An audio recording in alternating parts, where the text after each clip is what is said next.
السلام عليكم. ايه يا جماعة الفرق ما بين الأجهزة الطبية وما بين المستلزمات الطبية؟ ليه أنا عامل مثلا سلسلة خاصة على المستلزمات الطبية وسلسلة خاصة بالأجهزة الطبية؟ الفرق ببساطة بين الأجهزة الطبية والمستلزمات الطبية، المستلزمات الطبية مستلزم طبي، حاجة كده لو جاز التعبير نقول حاجة كده جامدة، ما فيهاش سيستم، ما فيهاش نظام. يبقى زي الشاش، زي القطن، زي السرنجة، زي الكانيولا، زي غيار طبي. ده كل حاجات عبارة عن حاجات جامدة ما فيهاش سيستم. حاجة كده معينة، مثلا شاش ما فيهوش سيستم، ما فيهوش نظام، ما فيهوش مثلا عمليات بتتم جواه. لكن الجهاز الطبي عبارة عن سيستم، نظام، فيه مدخلات وفيه عمليات وفيه مخرجات.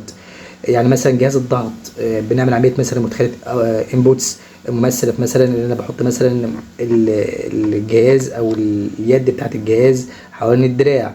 خلاص هنا النبضات نفسها عباره عن مدخلات. البروسيسز، العمليات اللي بتتم على الموضوع ده بقى تبدا تقيس بقى النبضات، وتبدا تقيس الضغط وكده. الاوتبوتس تبقى النتيجه بتاعت القياس بتاع الضغط. فهنا الجهاز الطبي جهاز عباره عن سيستم، نظام فيه مدخلات وعمليات ومخرجات. لكن المستلزم الطبي ده حاجه تانية خالص، حاجه مستلزم طبي حاجه جامده ما فيهاش عمليات. ده باختصار يا جماعه.